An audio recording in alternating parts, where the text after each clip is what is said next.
Hey there, and welcome to Temporary Locals. I'm Jared. And I'm Megan. We're a travel loving couple who somehow always end up feeling like locals wherever we go.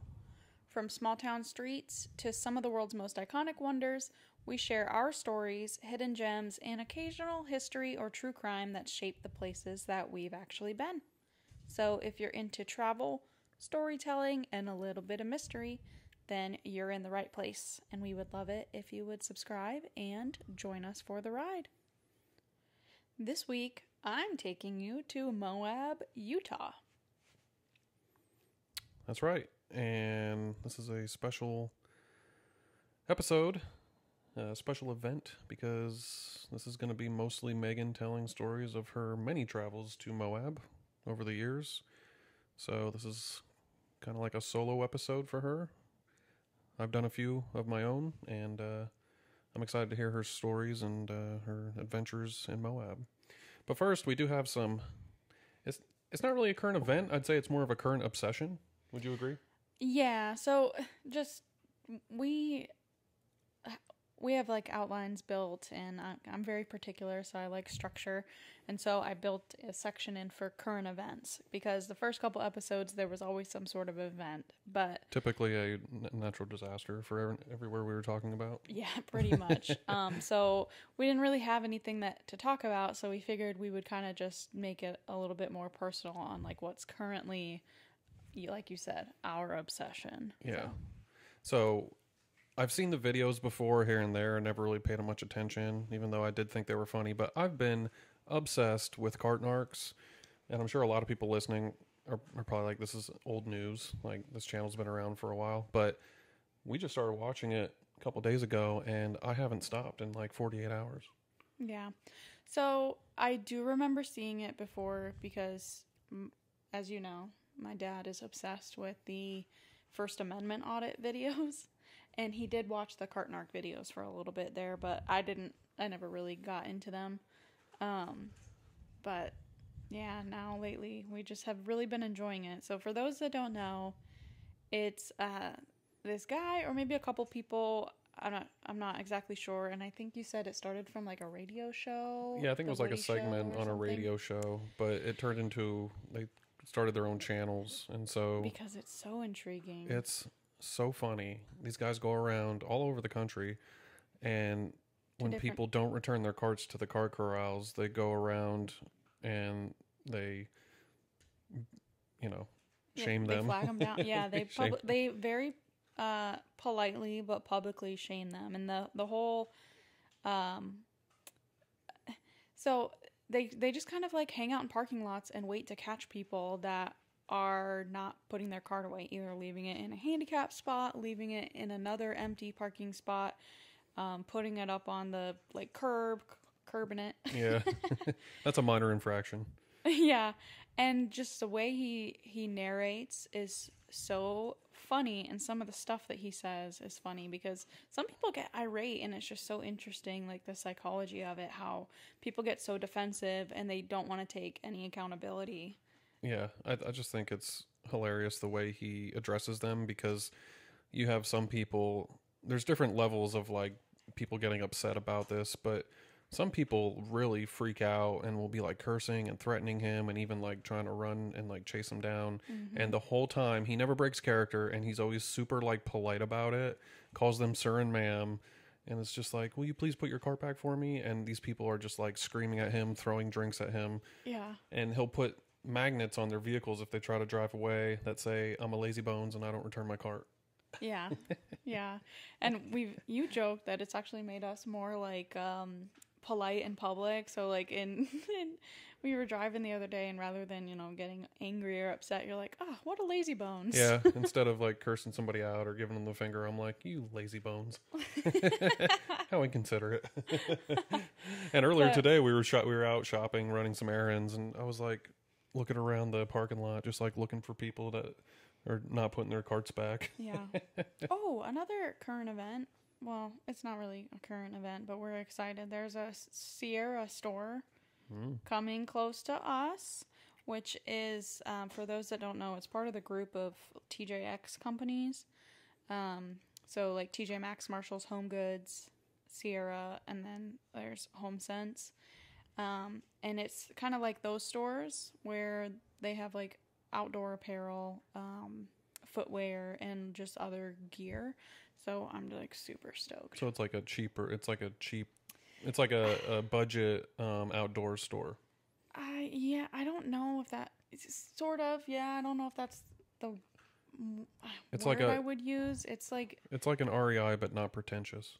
Yeah, it's gonna be more affordable like prices, and it's like the same allure as like TJ Maxx, Marshalls. Is like they don't have a specific inventory like a Walmart or a Target would have. So that's the thing that gets people to keep going back to those stores, is because the inventory is always different and you never know what's going to be there. So yeah, because every time I go into an REI, which isn't often, I'm just like, ugh, these fucking rich people buy a carabiner for $400. But it locks and it'll keep you safe. Yeah, I guess I'll go to Walmart. Yeah. So, anyways, we've been enjoying Carton Arcs, and we're looking forward to Sierra. Yeah, so if you like Carton Arcs, or if you check it out and find out that it's something that you like, don't follow, like, and subscribe their channel necessarily, but like, follow, and subscribe to us, because we let you know about it. And no, comment on their stuff and tell them we sent you. Yeah, there you go. All right, well, let's get into the main bulk of the episode. Yeah, so I do want to start this off where I think in the beginning you said you were looking forward to hearing my stories. I kind of prepared my outline more of like an informative to prepare you for the things that we're going to do next year. Okay. So I don't have a whole lot of like specific stories of moments, but it's going to be a lot of detail and like things like my favorite things to do in Moab and like, cool things to do. Okay. So yeah, anybody listening that's interested in going to Moab, or maybe if you've already been there, it's a cool episode that you can listen to and kind of get some ideas or, reminders of the things to do. Yeah, so Moab is a tiny town in Utah, and it's like an adventure seeker wonderland. I know the things that we've done, but there's also so much more. So mountain biking, hiking, whitewater rafting, skydiving, base jumping, rock climbing. Today I'm going to just mainly focus on like the off-roading because that's what my family does, but I think next time we go, we were talking about maybe doing some skydiving. Yep. Something that I would like to do. Skydive Moab, shout out. Yeah. It's a cool place to do it, but you've been to Moab many times. It's a family trip you guys take every other year. Yep. And so when was the first time you went? The first time we went, like me and my parents, was in 2013. Okay. And that started because my dad has a friend from college. His name is Troy. And like while my dad was in college, they were part of a four-wheeler club. Mm-hmm. So down south, you say four-wheeler, that means like an ATV.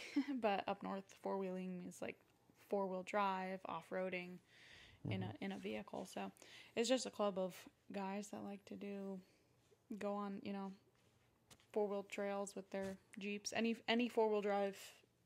Mostly Jeeps vehicle. though, right? Mostly Jeeps, yeah. Sorry if you guys can hear our dog. He's squeaking his toy. So Troy and his family have been going to Moab for like over 20 years. And I think initially they started going every year. And I could be misquoting or misremembering this, but I think they would go every year. And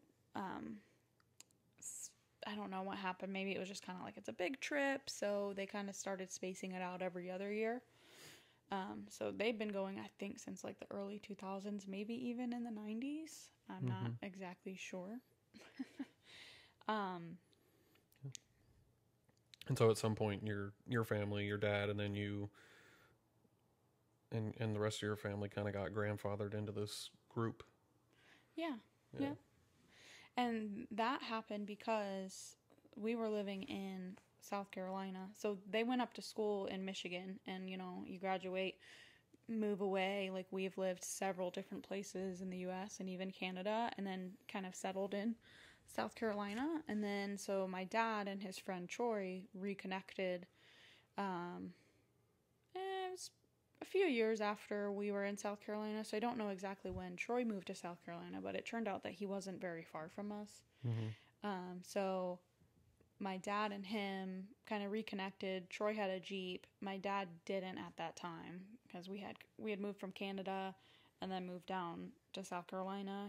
And I think he got like a 4Runner, but it kind of had some problems. We didn't really do a whole lot in it. But my dad met up with Troy. They went to Uwharrie National Forest, which is in North Carolina, and there's some pretty good Jeep trails. We've been there. Yep, we've camped there. Camped there, yeah. Yeah, it's a great place. So they went there and started doing some rock crawling, and I guess it just reignited that passion for my dad. So I think it was like the following Monday or maybe like a week later, he went and bought a Jeep Rubicon. So the two-door blue one that he used to have. And so we took that the first few times to Moab. Yeah. And so as far as getting there, you guys have always driven, or have you ever flown? Because I know you can rent off-road vehicles out there. There's full-on Jeep rentals. Yeah, so the first time we went, and I think probably the second, there's been a few times where we have driven, and it's from South Carolina to Utah. It's 30 hours, and that was rough, man. Just the three of us in the back, man. Whew, it's a road trip. And so would you guys trailer the Jeep, or did you drive the Jeep? So we would drive the Jeep, and actually there's a time that Dad he pulled his trailer behind us. So if he's pulling that trailer, I remember there was one time we were going through the Rockies and we were getting like 6 miles to the gallon. It was awful. The other groups will trailer their Jeeps. The other group, I mean the other people in the group that come will trailer their Jeeps. But no, yeah, we just drove it out. And there's been a few years where my parents even flew out and just rented a Jeep there they like Twisted Jeeps is the rental company that they go through. Shout out. Yeah, shout out Twisted Jeeps. And I mean, they're highly modified, ready for the trails. Yeah. And when you guys drive out to Moab from South Carolina, do you always go the same way, or do you ever go like a different route? Yeah, typically just kind of like through the plains, through Kansas, and like up. Do you guys go like, what's it, 85? Do you guys go through Atlanta? No, I don't think so. Yeah, I wouldn't either. But yeah, it's interesting. It's interesting because to make that drive, you would have to take extra time for that trip.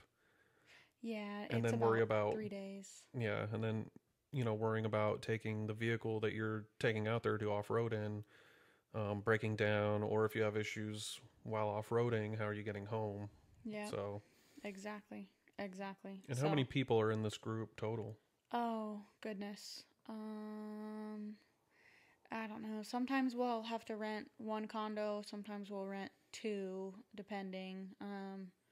So it just really fluctuates. There's like a big group, and I would probably say, I don't know, between 20-25 people that are like the invite is extended to, but you can get between, I don't know, 10 and 15 that are like consistent, and that's just me just randomly doing estimating math in my head. So. And that's like the main core people that actually bring Jeeps, and then they bring their families, or is that total?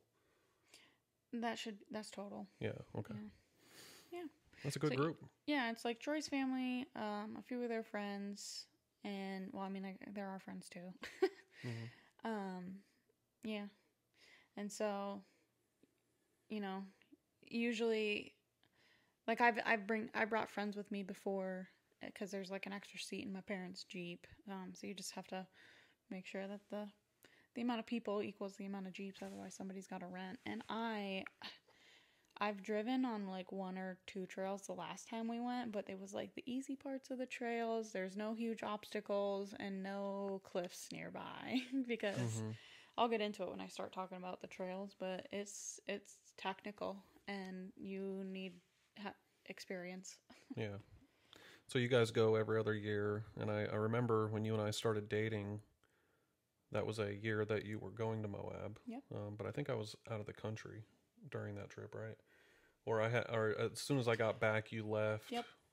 I think we talked about that. We did talk about it in one of our previous episodes. Yeah. So I didn't get to go that year, but yeah. And then we canceled, which we also talked about. We canceled last year, or this year. It was this year. Yeah. And that's why we ended up going to Costa Rica instead. Yep. Yeah, we were supposed to go in 2025 this year. Last time we went was 2023. And last time, just back to like how we get there, so my parents were living in Missouri at the time. So last time, me and my friend Erin flew to Denver, which is 6 hours away. So we've done times before where my mom and I flew to Grand Junction, and those are both in Colorado, and then drive to Moab. So from Denver to Moab, it's like 6 hour drive, which is what we did. We coordinated it to where my parents had to be in Denver by this date because they were going to pick us up in Denver. So they drove from Missouri to Denver. Just hammered down, huh? And picked us up. Yeah, it worked out. It was perfect because we, had a hotel there, and they just met us there and picked us up, and we drove. I forget how long it is from Grand Junction. Might be 4, maybe 3 hours. Mm-hmm. But yeah, that's an option. That's hopefully what we'll do next time.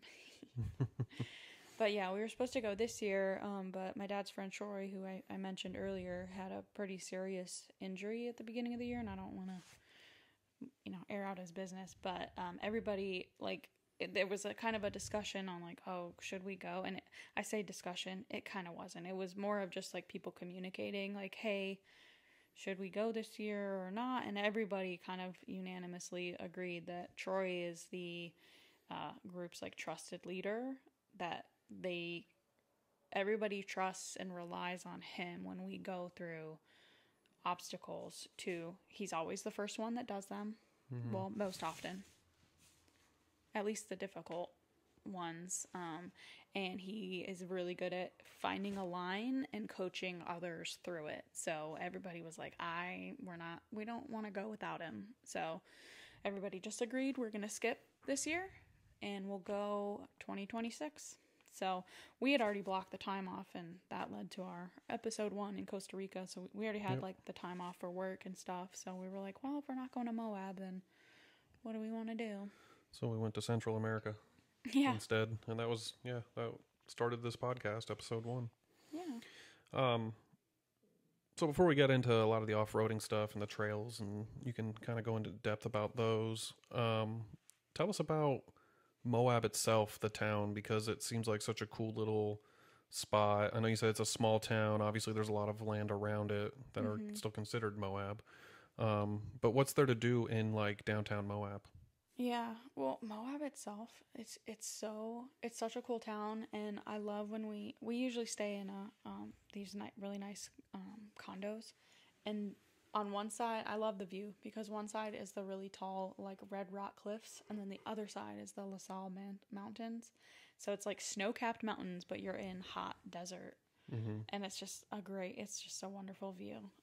But downtown Moab is really cool too. There's lots of it's a great place to just walk around. I mean, there's lots of restaurants and art galleries, little shops and stuff. We always probably spend not a whole day, but one day we'll kind of go to downtown Moab and explore. And it's also tradition to go to Moab Brewery after a trail day that you have enough time to go, because I'll get into it in a minute. There's some trail days that are pretty long, but yeah. Moab Brewery's got awesome. There's also a barbecue spot that we like to go to called the Blue Pig. I think I'm remembering that correctly. I actually didn't look that one up. Yeah, shout out to the Blue Pig if that's what you're called. Yeah. So that's your favorite place to eat there? Or one of them? Yeah, one of them. It's kind of tradition. I don't know. We've just kind of always gone and go to Moab Brewery. There's they have the Moab Especial. It's a wheat ale that my mom particularly likes. Not that she likes beer, but she likes it because its logo emblem is a sugar skull. Oh, that's cool. Yeah. Yeah, so we have a cool sticker from there. Mm-hmm. And then they also have downtown, just walking around, they have a food truck park. So there's like over 12 food trucks, and it'll be like bump in, and it's like a permanent park. They've got like the sails and shade and stuff like that. So the different food trucks will kind of just pull up, but like that, the place itself, it's like meant for the food trucks. Yeah, I'm a sucker for a food truck. Yeah. Yeah. Yeah, it's pretty cool. We like going to Moab. Yeah. And I actually need to get a new sweatshirt because I left mine on the plane on our way to Peru. Oh, that's right. Yeah, you left your Moab I was really sweatshirt. upset. My Arches National Park one. Was it on the plane going to Peru? Yeah. Huh. So your sweatshirt's probably in Peru right now. Well, I don't know. Maybe it's on Latam Airways Lost and Found or something. Yeah. But yeah, speaking of Arches National Park, that's one awesome thing. You can't go to Moab and not go to Arches National Park. It's also a traditional thing. We like to go do the Delicate Arch hike, and I'll talk about it a little bit more. But Arches National Park has over 2,000 like natural sandstone arches, and actually when we go there, I would like to explore it a little bit more because it's so big. The park is so big. So you can spend hours and hours and hours in that park. We kind of stay kind of like close to the entrance. So, but there's so many other arches that I just haven't seen. And I don't know, I was just doing a little bit of research. The stone there, it's from the Jurassic Age. And there's actually other places that have dinosaur tracks that you can go visit. And that's not necessarily like a trail. It's a really easy hike. I don't know the exact distance, but it's probably less than half a mile up to this like big stone slab that kind of fell. And it was like there for like 190 million years. And it was only like kind of recently that it fell, that people could actually see it. But there's imprints, like fossilized dinosaur tracks. Wow. That are really cool. Yeah, there's a place in New Mexico called White Sands, which has like some dinosaur footprints as well as human footprints, and so that date back, very, very long ago. So, but I know there's also, as far as the history of like the area, I know there's a lot of like petroglyphs that you can go see from like early Pueblo people and like the Navajo and stuff like that. So, and the Anasazi tribes, stuff like that. That's the kind of stuff that would interest me to go see, like the petroglyphs on the cave art and stuff like that. Yeah, and there are some trails that you will stop, and there's cave art, or there's like a rock sitting there, and they have like fences around it to try to prevent like vandalism. And you can see like the cave art drawings on the rock. That's really cool. But yeah, Arches National Park, it protects the highest density of natural sandstone arches in the world. And actually in 2019, I didn't know this at the time, but it makes sense. In 2019, it was declared a international dark sky park, which is, there's only like 100 parks worldwide that have gotten that like designation. And basically that just means that they take steps to minimize light pollution, and then they also try to do some sort of education to people around like light pollution and why it's important to have dark skies. I only knew because when I've talked about it before, like stargazing at the Delicate Arch, like we do that hike at least once while we're there, sometimes more than once.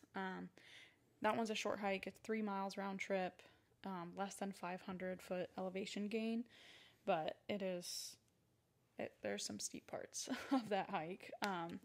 But it's mainly just walking on like big wide sandstone. There's some areas when you're actually getting up to the Delicate Arch, which is the largest freestanding arch in the park, and that's actually what you'll see on like the Utah license plate. When you see a Utah license plate, it's got the Delicate Arch. It's like world famous. I think that's kind of the iconic like picture. Yep. of arches is Delicate Arch, and then yeah, you're right. It's really well known and renowned for like nighttime photography and stargazing. And we just talked last episode about while we were in Michigan, being out on the lake at night and seeing the Milky Way above us. I would imagine in Moab it's times 1,000. Oh my gosh, yeah. It's so dark there that the sky is bright from the start. It's so incredible. I mean, and we just happened to, we didn't plan it. The first time that we stargazed there, we did not plan to stargaze. My dad and I were there, and we just kind of went up there for sunset, and then just we hung out for a while, and then it was like it got dark, and then we were like, oh my gosh. And I just remember laying down on the stone looking up at the sky, and it's just so relaxing, and like you can meditate. Yeah. And it makes you realize that like before the development of the modern world, that's what like the indigenous people saw every night all over, like no matter where they were. Yeah. And to think, that's why ancient people were so like interested in the stars and the sky above us, and why a lot of their artwork and culture reflects that, and why a lot of them worshipped like the sun or the stars. And a lot of them, discovered astrology and these different types of things. It's like when you don't have, television and YouTube to keep you busy, and you're out in the wilderness, you look up, and that's your entertainment. Yeah. Yeah, it's something I look forward to every time we go there. Yeah. Yeah.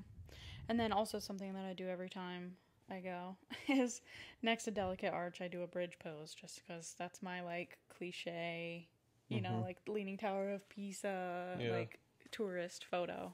Do a lot of people do that? I've actually never seen anyone else do that while we're there. I'm sure I'm not the only one. Have you seen pictures online though? I haven't, but I also haven't been searching for them. You would think that would be a thing, right? You would think. It's a good idea. There are people that do like the same Leaning Tower of Pisa thing where they like put their hand on the arch and do that like photo.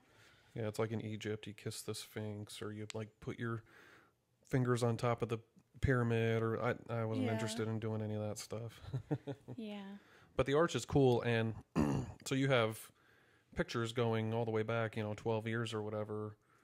Do you doing it? Is there gonna be a way that people can see these pictures throughout the years? You should post a compilation of them. I did actually recently on my Instagram. Okay. Yeah, I could only find 3, and because there's probably a year or two that I was like, I don't need to do that. I've already done it. And then the last time I went, I was like, I'm going to do it. And now I'm like kicking myself. I'm like, I should have kept up with that. I would have had 5 pictures. Yeah. Well, can you imagine if we keep this tradition going, and we actually keep going to Moab every other year?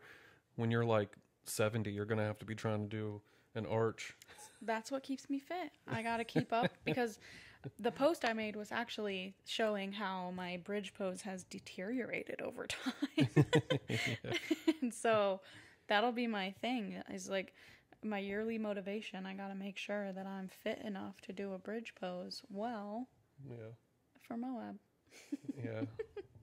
Or you could just do I need to prepare for summer, or you could do an inverted bridge pose, just like I'll do a downward dog. Yeah.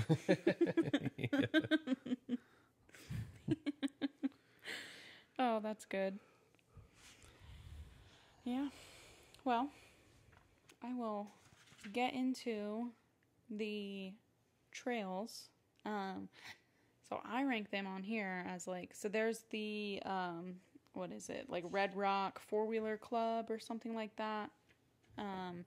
They publish kind of like trail descriptions and trail ratings and stuff. So I've actually never looked them up until I was trying to prepare things for this episode, but I've organized them by their rating, easiest to most difficult. And the first trail that we always start on is Fins and Things, which I was surprised it was rated a 5 out of 10. And when we go there, maybe you can tell me what you think.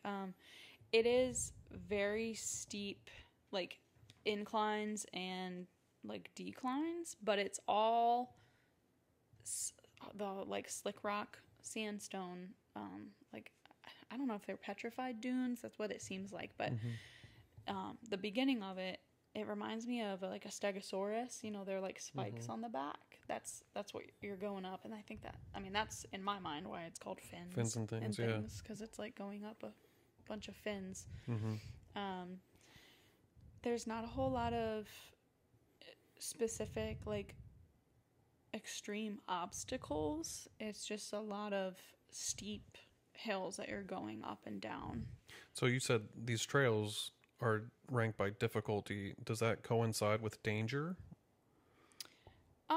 So is it more difficult necessarily more dangerous, or is that not always the case? I don't think that's always the case. It's because Moab Rim is pretty dangerous, right? Is that one of the more dangerous ones? I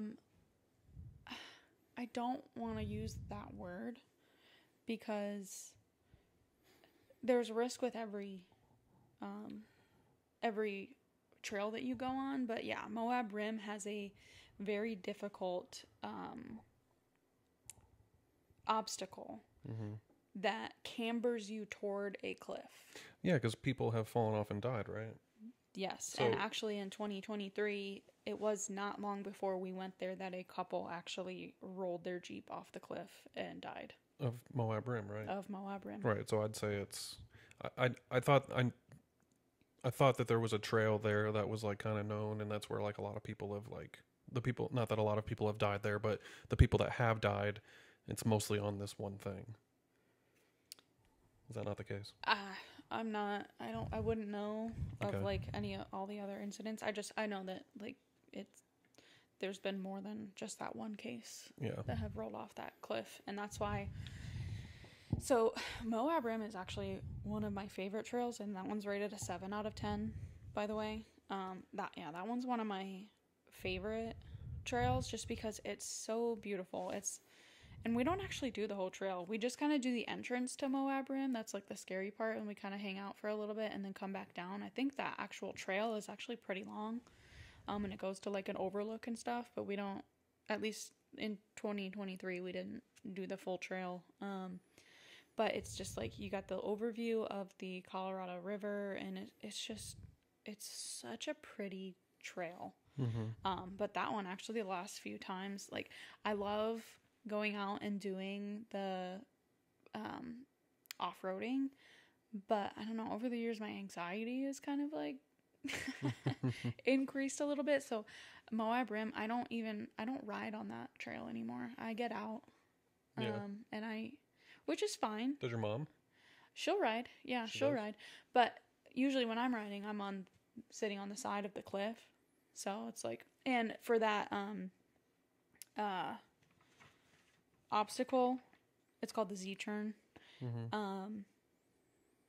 Nobody rides with that. Like there's some that like dad will be like, I want everybody to get out.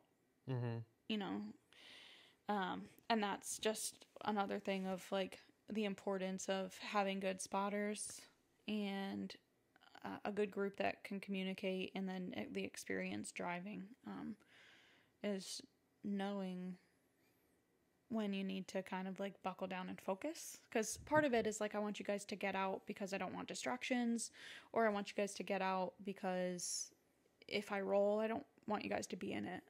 Right. Yeah, I want my bloodline to go on. I don't want to kill my whole family.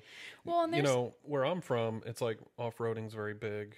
In central Pennsylvania, we have the 7-miler, and like, you know, it's a big deal where I'm from. But it's like, where I'm from, it's, you know, you can slam a case of beer and go out off-roading, and if you roll your Jeep, you might roll it down a hill or something. But this is kind of like, this could be life and death. This is a little more like, you need to be focused. It's not just a party, you know.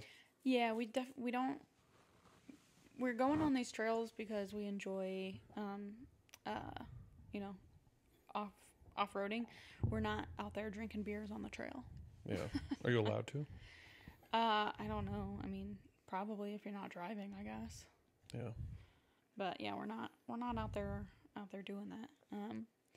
But yeah, Fins and Things, to me, it's the easiest trail. But I do remember, I've always thought that, and then like the last time we went and did Fins and Things, I was like, oh, I don't remember Fins and Things feeling this like uneasy. Well, it But I also, could have got worse over time. Could have got washed out, or just from people going on it, it could have got dug out. yeah, maybe. You know. But I also have like a thing with heights. I remember when we went to the Tybee Island Lighthouse, and it was hard for me to breathe up there, not because like the air was thin, but just because I was like the edge, and there's so much distance to the ground. I don't know. I never experienced that until we went on that lighthouse. So I don't know. I have like an aversion to heights now. Yeah, it's weird because you can develop fears as you get older, and I think it's just because as you get older you realize more and more the actual danger in things. Yeah. You know. Yeah, that's probably it. Maybe I think probably the first time I went to Moab, I had no idea that anyone could have ever died on the trails, and the more that I learned, I was like, huh. Yeah. Yeah, and then there is Hell's Revenge. That one's a 6 out of 10. I always remember liking that trail. I don't specifically remember anything, like any stories or anything from that trail, but it's like 6 miles long. It's known for steep inclines. You definitely need a spotter on that one. But that's a fun one that we usually always do. Another super duper fun one is Golden Spike. This one is a long trail. It's a long day, but it's so worth it. So it's actually 2 trails that kind of meet up, I think. So you do like the first part of Poison Spider, and then you get to, I could be getting them out of order, but it's Poison Spider, Gold Bar Rim, and then the Golden Spike Trail. And it's like 21 miles off highway. There's like more to get you from Moab, and I say it's a 12-hour day. When I was looking it up though, there was the Red Rocks 4-Wheeler Club they said like plan for like an 8 to 10 hour day depending on how busy it is and your group and stuff. And maybe I'm thinking 12-hour day because there was one time we were out there that, like you mentioned, you run the risk of, with your own rig, something happening. So there's somebody in our group, his name is Woody, and he's got this really awesome green Jeep, and it's an older Jeep. I want to say like 70s. Mm-hmm. If he ever listens to this, he's gonna be like, "What the hell?" But it's just a really awesome Jeep. That's one that they trailer. And he had something go on where he had to drop his gas tank like 2 or maybe even 3 times on that trail because something was just going wrong. So there's a lot of time where you're kind of just standing around waiting for people to fix stuff. Yeah. There was one time my dad, he bent his tie rod. Mm-hmm. So, and there's a picture of him holding it up like a smiley face because it was like bent so bad. Man, wow. That was funny because they had to pull the tie rod out, and then, you got limited tools. Everybody brings their tools and they got their high lift jacks and stuff like that. But, trying to bend that steel bar, they had it like somebody stood on one end on somebody else's bumper, and then they're all just like jumping on this thing to try to get it to straighten out a little bit to where you could drive it. And then, man, driving into town was just ridiculous. Just the bumps and the up and down. I was like, oh my gosh. And I'm assuming in the town of Moab, since it's such a mecca for off-roading, they probably have like garages and stuff you can go to. Yeah, auto part stores, all that. I think my dad just got another tie rod end or whatever and just put it on. And then we went out the next day. So in all the years this group has been out there off-roading and everything, or in the years that you've been there, has anybody ever rolled their Jeep or anything like that? Not while I was out there, but there is one time, and I'll have to try to dig up the picture, and this was when my dad had his the 2-door Rubicon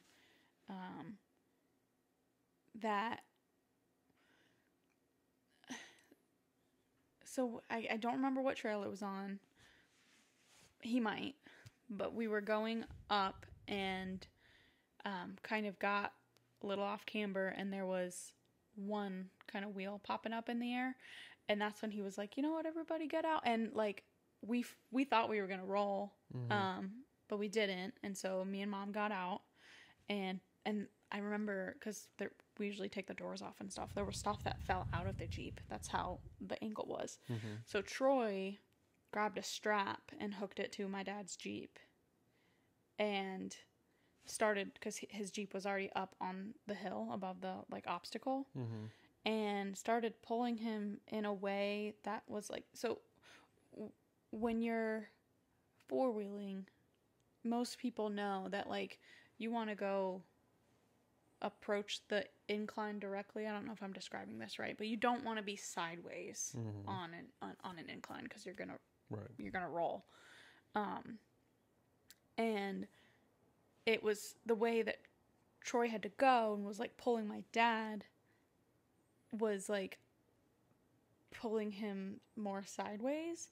And so there's a picture with the strap on my dad's Jeep, and his Jeep is just like balancing on the back tire on the bead. And I don't know why it's like people's instinct to, when they think it's gonna tip, like they start to try to go like hold it up like they're gonna. Right. So Yep. there's pictures of people grabbing the other wheel that's up in the air to try to prevent it from flipping. But yeah, he almost rolled that one. Wow. Yeah. There's times where you'll get definitely off camber, you're like you're flexing hard. And that's that Golden Spike trail is my favorite obstacle on that, is the Golden Crack. And it's this natural big, I mean, it's probably like a 5 to 8 foot crack that you can actually get down in. Mm-hmm. So you can get down in and stand, and it's, the Jeeps just kind of go over it. You pick your line, but no matter where you go, you're probably going to end up on 3 wheels at some point. But it's not a scary obstacle because there's not any cliff around. If you roll, Right, you're just gonna roll. Yeah. Yeah. And I don't really think, I mean, I'm sure people have. It's kind of like Uwari. Some of the lines in Uwari. Mm-hmm. It's like, well, if you don't want to roll your Jeep, but just flip her back over, Yeah. Yeah, that's a super, super fun one. Everybody kind of gets out and watches everybody go over the crack and get some good video footage. Mm-hmm. It's a good time. It's a fun time. Another one that I really like is Cliffhanger. Mm-hmm. That one is an 8 out of 10, which with Golden Spike being a 7 out of 10, I think Moab Rim is more of like an 8 or a 9, but that's just me. Right. But the next one is Cliffhanger. That one is like an in and out trail, and so it's like nerve-wracking, and there's a lot of height exposure. If I'm remembering correctly, there's one part of the trail where it's like sandy, and you go out to like a cliff and then kind of go around this tree and then come back, and in the cliff you can look down and there's a Jeep frame at the bottom. Mm-hmm. And so it's like, oh, okay. But it's like, I don't know how that got there, because it's not an obstacle right there. Mm-hmm. So I wonder what like the history is on that. But and it's just been there forever, every year. Yeah. Wow. Every year we've gone, we're like, oh, there it is. But yeah, it definitely requires an experienced driver. Most of them require you to have modified equipment, lockers, a winch. Like the Red Rocks 4-Wheel Club, on each trail they have like up at the top whether or not you should have a winch or not. Some of them no, like Fins and Things, I would say no. Hell's Revenge, I don't think so. Golden Spike, I don't even think so. Maybe. But Cliffhanger, they do recommend that you have a winch. It's got lots of steep ledges, so like the first, like you come to the trailhead and there's probably like 30 feet, and then it's just like gigantic stairs of rock going down. And you hit it, and it's pretty easy, You can just hit it straight on and go down, but it's just big ledges. It's really fun. It's funny to me, the names of the trails because they don't always coincide with either the difficulty or the danger. You know, it's like if I'm driving a Jeep through Moab and I come up to like a trail that's called Hell's Revenge, I'd be like, oh shit. Yeah. But then it's like, ooh, fins and things. That's fun. Yeah. You know, like, or cliffhanger. It's like, okay, well, that's obviously going to be dangerous. Yeah, and I used to get Cliffhanger and Moab Rim confused in my mind because Moab Rim has the Z-turn obstacle that tilts you towards the cliff. So to me, in my mind, I'm hanging off the cliff, right? Mm-hmm. So I get those ones confused. And then Moab Rim sounds a lot more calm than it is. I think those names should be switched because I feel like there's parts of Cliffhanger where you are just like kind of tootling along next to the rim of the cliff. And then the most difficult one. Well, here's my question. So on the list here, we have Pritchard Canyon. Mm-hmm. Pritchard Canyon, which is a 9 out of 10. Is that to say that there is a 10 out of 10? Is there one more difficult, or is that the most difficult? That is a good question, and I don't know if there is a 10 out of 10. I just know of the ones that we do, Pritchard Canyon is the most difficult. And when you rent Jeeps, Pritchard Canyon is one of the trails that you cannot go on. With a rented Jeep. So that's good information for anybody that would be interested in going out and doing some off-roading in Moab. Is if you rent a Jeep, there are certain trails you cannot go on. Yeah, absolutely. Yeah, I don't know all of them. They'll obviously tell you. And your rental company will tell you. They'll give you a big list. Not a big list because it's not a whole lot, but Pritchard Canyon is definitely one. Cliffhanger might be one that you can't go on. I'm not sure. Don't quote me on that, but your rental company will tell you. But Pritchard Canyon, most challenging because of the other trails, like, and I also love the names of the obstacles. There's some on Pritchard Canyon that are like, there's one called Chewy Hill, like our dog Chewy, Rocker Knocker, Axle Hill, like, and there's another trail, and I forget which one it is exactly, but there's one obstacle. It's called Potato Salad Hill. It sounds delicious. and dangerous. It's just like this one hill. I think you can kind of just keep going up and down it, you know? And I think when they do like their Easter Jeep safaris, which is like an insane time to be in Moab. I've never actually gone during the Easter Jeep safaris, but I think Troy's family, they've been once, and I think that's why they try to schedule to not go there on Easter Jeep safari. It's just overly crowded. Think like, I don't know, busy music festival type. Like, it's just so many people in Jeeps, and it's like New Year's Eve in Times Square. Yep. Like, nope, not for me. Yeah, there's just so many people on the trail, which whenever you go on a trail, you expect other people to be there, but most people are courteous. Like, if they know they're going to be, you know, taking a little bit more time, they'll let you go around them, or, you know, vice versa.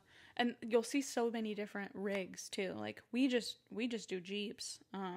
But there's people out there on like the side-by-sides. There's people out there with like those crazy moon crawler thingies that have like the rear steering, and it's like almost like they make everything look easy. It's like, what's the point? Yeah. But there's all kinds of stuff. You'll see people on dirt bikes too. It's kind of like at UARI, where it's like there's groups of guys that have Jeeps, and then there was that group of people. Remember that trailer? They were Land Cruisers. Yeah. They all had Land Cruisers, and they were from Florida, and they trailered them up, and it was just like a whole group of, there's like 20 of them, and they were just like a Land Cruiser like club. Yeah. So that's cool. Yeah. No, I like seeing the different vehicles. You know, I love Jeeps, but it's cool seeing like other stuff out there doing stuff.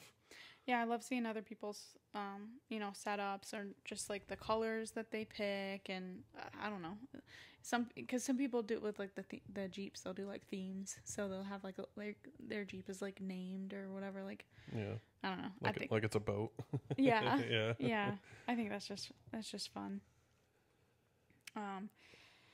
But yeah, Pritchard Canyon is one that, I was trying to say most of the other trails, they'll have difficult obstacles, but they have bypasses for them. So like, you can choose whether you want to do the difficult obstacle in most cases, or if you want to do the bypass.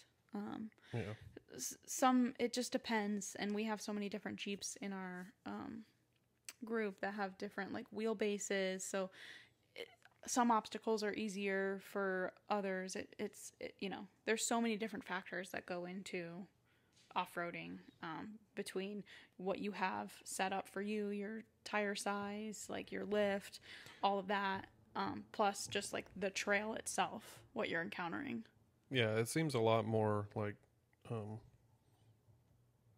calculated than just like the type of off-roading where you're just like fucking hammer down, just go for it, like like mudding or right, going up a big and it hill. is because of the risk factor, because I know some of the obstacles and stuff are dangerous, so it's like you're not just gunning it up the hill trying to it's technical. There is a skill in picking the right line and knowing when to turn, or just knowing your wheelbase on when your wheel is going to touch that rock over there, or stuff like that. And there's actually times where there might be a big kind of like wall or something, and all the other guys will have to get out and like pile rocks up so you can get out or you can get up it.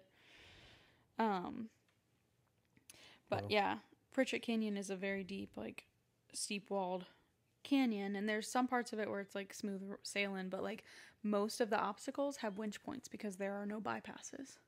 So they have like in the rock drilled in stuff, ways for you to winch, and last time we went there were like 3 obstacles we absolutely had to winch. There was no way we were going to make it up, and again, that just depends on your setup, your wheelbase, and things like that. But there were people in your group that did make it up? Some of them, but there's a couple obstacles that, and I don't remember them specifically, but there's a couple obstacles that you have to winch up because it's steep or, right, difficult. But there's a lot of like off camber spots. I think I walked on that one a lot too. Right. And so Pritchett Canyon is, you're saying, essentially the most difficult trail you guys do out there? Yeah. And so of all the trails out there, have you guys done pretty much all of them, or is there just a certain set of them that you do every time? Yeah, that's just the set that we do. There's a few more that we do that I didn't mention, but for the majority, like, we're going to do these ones, and these are on like the higher end. There's a lot more that are on the lower end that you can do, but our group tends to stick with like the most extreme ones, I guess. And so with these trails, do you see other sort of motorists out there? Do you see dirt bikes, quads, or is it mainly just like Jeeps and stuff?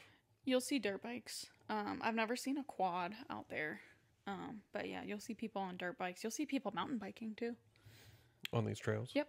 Wow. And that's crazy too, because I'm like, man, we just went up this and whatever toy you're on out there, it's gonna change the trail, because it might be easy for me to walk up it, or it might be easy for me to walk up this obstacle, but getting a Jeep up it is a different story, and then getting a dirt bike up it, because that's a person with a heavy piece of machinery. It's interesting. There's sometimes we're out there and I feel bad for these guys on their dirt bikes, because I'm like, man, they gotta be hot in all that gear, because you're in the desert sun, and yeah, those guys are wild. And to mountain bike it just seems crazy, but a lot of those mountain bike guys, like, they're bad dudes, man. Like, when you go to some of these state parks and stuff and you see these guys, like, some of the obstacles they do and some of the trails they go down, it's like, those guys are legit, Yeah, it's intense out there, but it's so cool, and I just love going out there and just being on the trail, because I didn't really mention it in all of them, but like every single trail has incredible views. Doesn't matter if you're in the middle of a canyon or you're next to the Colorado River or what, and you'll see lots of plant life, which I necessarily didn't really think of when you think of the desert, but especially when we go, there's lots of beautiful desert flowers. Like, I really love, I don't know what they're called, but they're like the orange ones. They're so pretty. Just so many wildflowers, cactus. You'll see lots of lizards. I haven't really seen any other wildlife other than that, but I do think they have like foxes and like jackrabbits and stuff. But coyotes for sure. yeah, coyotes. Yep. I think it would be cool to camp. Yeah. Out in Moab, out in the desert. Camp in arches. Off-road during the day, and then at night, just camp out. Yeah, that'd be amazing. We do kind of glam it up. We stay at a condo that has a pool, so we'll usually kind of spend a day at the pool. So how many of these trails do you typically do in a day? I know you said one of them can take 8 to 10 or 12 hours. Yeah. But do you normally try to hit a few trails in a day? It depends on the trail, and usually like we'll plan it out with the group. We'll kind of, when we get there, we kind of have an idea like, hey, we want to start out. We usually start out with fins and things, so we want to do this and kind of ease into it. Yeah, it just depends on the trip. We don't necessarily plan out every day and like specifically have an itinerary. We kind of do it how you and I do it, where we know there's like a big thing like Golden Spike. We know we want to do that. Maybe we'll plan that long day for this day or whatever, because you have to plan a little bit more for that one because it's a long day. So we usually will stop and get like Subway sandwiches and you know, pack stuff on the road, whereas other days we might just go on like a shorter trail, and it just depends. Sometimes we'll say, you know what, we're all going to do this trail together, and then we want to go to Arches, or you know, we want to go in town this day. Usually it kind of syncs up, and the group does things together, but not always, you know. And that's the cool thing about, you know, going in a big group like that, is you can kind of choose to go with the group, or, you know, maybe they're doing a trail. Like if I decide I don't want to do Moab Rim anymore, which I doubt, because it's the most like nerve-wracking one for me, I think, but it's just so beautiful. I love going on that trail. You know, but if for whatever reason I was to say, you know what, I'm going to skip this one out and I'm going to go in town today, or, you know, there's so much other stuff that you can do. Right. Yeah, because I think the off-roading aspect of being out in Moab, out in the desert, and doing these trails would be incredible, but I think it would be cool to just hike. Yeah, to do some hikes. In Moab. And can you hike, are any of these trails, are all these trails just off-roading trails, or can you hike any of them? No, I think you can hike them. And there's probably more trails that you can hike that aren't off-road trails. Right. Yeah, and there's a lot more hiking in Arches National Park itself, too. Cause there's so many different arches. There's like the double arch, which is like, you know, two arches kind of connected that you can get. There's some pretty iconic pictures of that arch, too. And there's like the balanced rock, which you'll see like immediately when you go in there, but it's like this tower, and then up at the top, because of the way it was like withered down, it looks like this rock is about to just fall off. Yeah. Right. Like a Peachtree Rock near us. Yeah, which did fall. Just fell over one day. Yeah. Yeah. Maybe somebody pushed it. I don't know. Yeah. So, yeah, I mean, if you're somebody that's into off-roading, I know a lot of people, obviously, like I said, where I'm from, it's a big deal. So, and I grew up doing it. It sounds like a really cool experience. And so it's something that would definitely be recommended for anybody that's interested in that. Or even if you just want to go and, like we said, go hiking. Yeah, Moab is amazing. Beautiful, right? Yeah. There is so much to do. And again, like I have never done this, but I did read for the National Park Service for Arches National Park. They will host like you know, nighttime kind of like take people out to like astronomy tours, which would be really cool, I think. And I think that's probably one of the reasons that they were designated the International Dark Sky Park, is because they offer that education. Yeah, I would imagine that like nighttime photographers and astrologers and stuff like that, and stargazers alike, would all kind of flock to that area from all over the country or even the world to do that. And also that iconic scene in Forrest Gump where he's running in the desert. Yeah. And you see the canyons behind him and stuff. That's in Monument Valley in Utah. Oh, okay. Yeah. Which that's right where like Moab is, right? I'm not sure. Okay. Wherever Monument Valley. You're the Utah expert. I know. I was looking at a map earlier. But another one of those running scenes is Grandfather Mountain.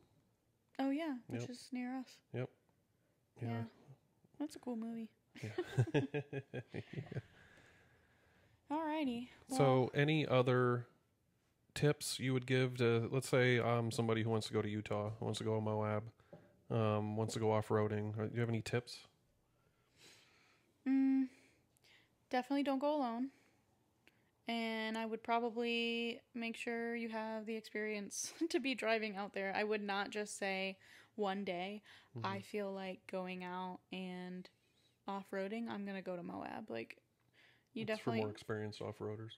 Yeah, I think there are trails, or you're definitely not going to go on any of the trails that we talked about today. We'll say that. You can rent a Jeep and go on some of the easier ones. I would not attempt doing any of these.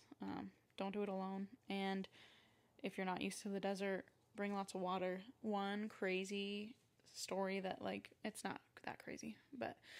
So, talking about Golden Crack, I was in Golden Crack one time, and I had my dad's drone, and I was flying it to get some, like, I don't know, just experimenting with getting some footage. So I had the drone in the crack, flying it, you know, between, like, the sides. And so I'm standing there, and the drone, and you've seen him do it, where he'll, like, grab it mid-air and turn it upside down, and it turns off rather than just landing it. So I tried to do that, and I don't know exactly what happened, but basically the propellers or whatever hit my finger and cut me. And I'm like, oh man. And it wasn't that bad, but it was like enough that, you know, it got my adrenaline pumping and I could feel it, you know, feel my heart rate. But by the time I was able to climb out of the crack and go to the Jeep for a Band-Aid, my blood had dried. Which I had never experienced, you know, here. But it just was like a huge reminder of like... Stay hydrated. How dry it is out there. Yeah, stay hydrated. And this doesn't happen, and this is kind of gross, but this doesn't happen to me like the last time I went. But the first few times I was out in the desert, it was like daily nosebleeds. Well, I get nosebleeds anyway, so... Yeah. Remember, I got a nosebleed in Red Rock. Outside Vegas. Yeah, I do remember. I made the Red Rock red. I just got a horrible nosebleed as we were hiking out there and just got blood all over the one rock I was standing on. Yeah, talking about like the Jeep rentals and stuff out there, it fascinates me that like anybody, I mean, do they not like make sure that you're good before you rent a Jeep? Anybody can go out there and just rent a Jeep? I think so. I don't think there's any like requirement. That blows my mind. It's the same thing with like there are certain places like certain lakes and stuff that you can just rent a boat, and I'm like, even if you've never driven a boat before, you can just go rent a boat. Like, yeah, I mean, I personally haven't rented a Jeep, so I don't know, but I don't think that you have to prove that you have any experience. Yeah, here's a picture of me in my Jeep from 19 blah blah blah. Yeah, I don't know. It just seems like such a bad idea for somebody that's just like unaware. Like, yeah, I think I'm gonna like get into off-roading, and then they go out to Moab and they rent a Jeep and they're like, yeah, I'm gonna go on, you know, Pritchett Canyon, whatever, and then, you know, they die. Well, that's probably one reason why the rental companies won't allow you to go on certain trails. Well, okay, yeah, you know, okay, not Pritchett Canyon, but like whatever, and any of them. I mean, just in general. Yeah.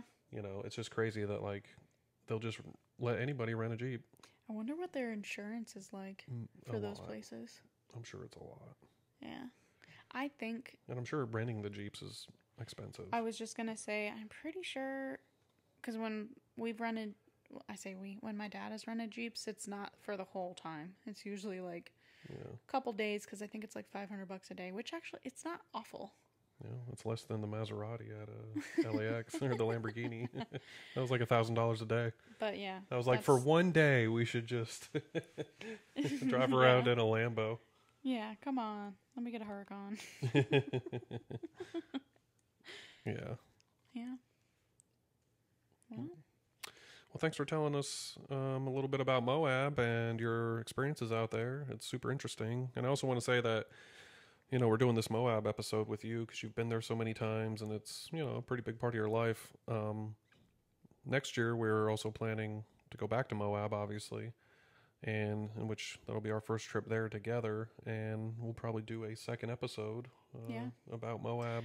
Yeah, and together. knowing that we're going to probably come back, I say probably, knowing that we're going to come back and talk about it, we'll probably, it'll be more fresh in our mind, and we'll, make sure that we specifically say, Yeah. we'll know more than, what I'm pulling from years ago from my memory on, like, the trails and stuff. Yeah. I feel like there was a lot of times that I was like, well, I don't remember exactly. Well, that's the episode. kind of the hard thing about this podcast is like a lot of the stories I tell and the episodes I've done on past like trips and adventures I've gone on is like just remembering things. But luckily, as somebody who's like a writer, I write a lot of stuff down and have written a lot about my travels. So I can kind of go and reference those things to tell the stories on the podcast. But certain like super specific details and stuff are kind of hard to remember. Yeah.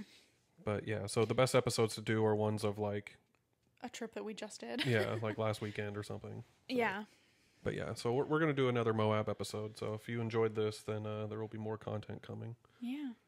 And more content for years to come, because every 2 years. Yeah, we'll have so many Moab episodes. We'll just do one every other year. Our annual Moab episode. Yeah. It'll be special. Dude, I love that so much. Yeah.